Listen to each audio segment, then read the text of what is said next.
Petroleum development and climate change, a case of very bad timing. A typical timeline of a petroleum development is 30 to 40 years. The slide shows a typical cash flow in blue, the cumulative discounted cash flow at constant oil price in red. Left is when we start the project, and right is when it's all finished and cleared up. Up is net income, down is net cost.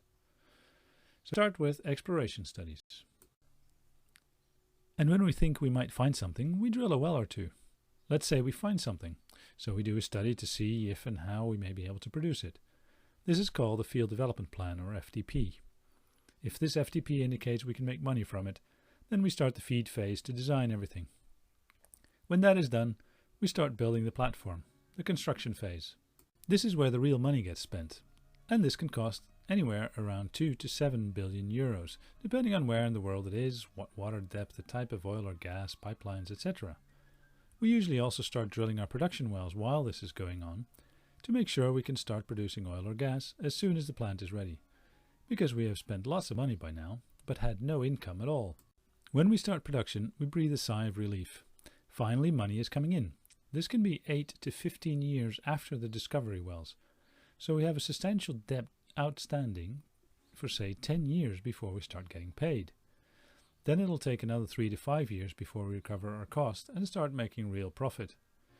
The production phase typically lasts 10 to 20 years, during which time our production rates reduce and our production costs slowly rise. And when the running costs of platform and production system are about the same as our incomings, we reluctantly move into the abandonment phase. I say reluctantly because by now all the profit has been taken, but we still have substantial expenditure left to clear up the platforms, wells, pipelines and everything else. As an industry, we've been very good at moving this abandonment phase into the future, because no one likes to spend large amounts of money, €1 billion is easily spent, if there is no chance of any future revenue. Of course we must do the abandonment, because if we don't, the fields will start leaking into the environment at some point, and keep on leaking pretty much forever. When we've completed the abandonment, we hand everything, often including the responsibility, back to the government and we're off.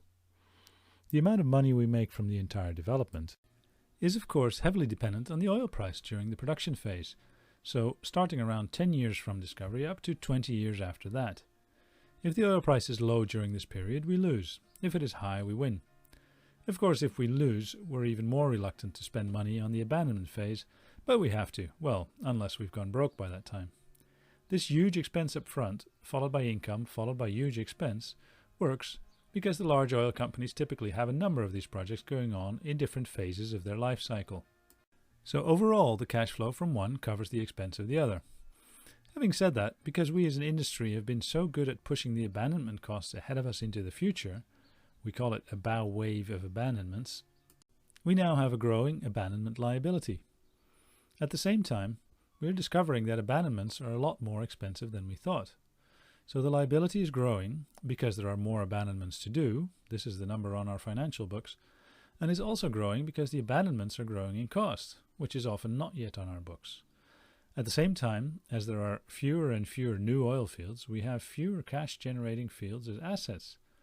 This is an interesting combination of circumstances we created, and which is coming home to roost. There are already companies who have actual liabilities exceeding their assets, though their books may not yet reflect this. Let's recap the 3 core points of petroleum developments. 1. Earnings on new projects do not begin until 10 to 15 years from the start of the project. 2. Whether any earnings come in depends on oil price between 10 years from the start and 30 years from the start of a project. 3. The abandonment liabilities must be met after any project. They are large, and we already have lots of them waiting for us. Now let's have a look at the climate change timeline. I'll quickly run through the main parameters that illustrate how big the climate change issue has become. Pretty much all our governments agree that we should try to stay below 2 degrees average global warming since pre-industrial levels. To have a chance at achieving this, we may not emit more than 565 gigatons of carbon in total ever from now. At our current rate of burning, this will take us around 15 years. Then we must stop emitting carbon completely. Though there are many emitters of greenhouse gases causing this warming, the burn of fossil fuels is by far the greatest cause.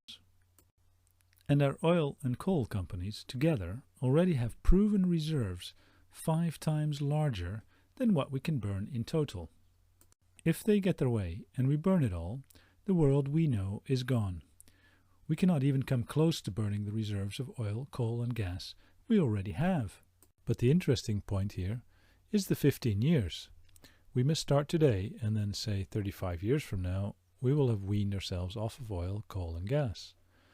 If our governments don't act on this, then I suspect global revolutions will make it happen. Because if it doesn't, our world as we know it will not be there for future generations.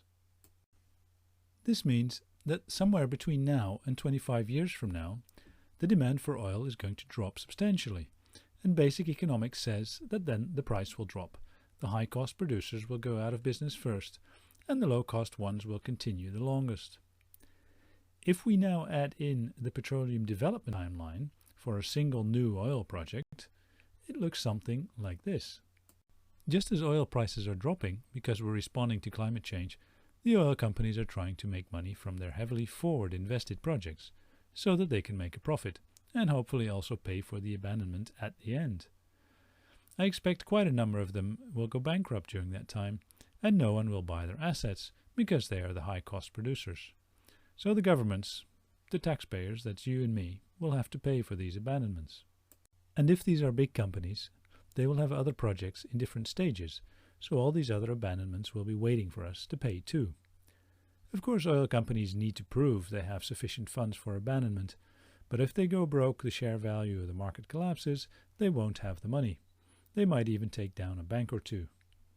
We cannot afford to bail out oil companies and banks after they enrich themselves from our assets and put our future in danger from climate change. We need to stop listening to them now and take control. So how do we do this? We need to understand a few things really clearly. Energy companies are not service providers to humanity. Energy which nature has given us, the energy companies have exploited and are exploiting rapidly for their own profit. This has given us all many benefits, and it has also cost us dearly. But now, as the dark side of the previous 200, but especially the last 50 years becomes obvious, many people and companies are pretending all is well and knowingly threatening humanity in a final desperate attempt to enrich themselves.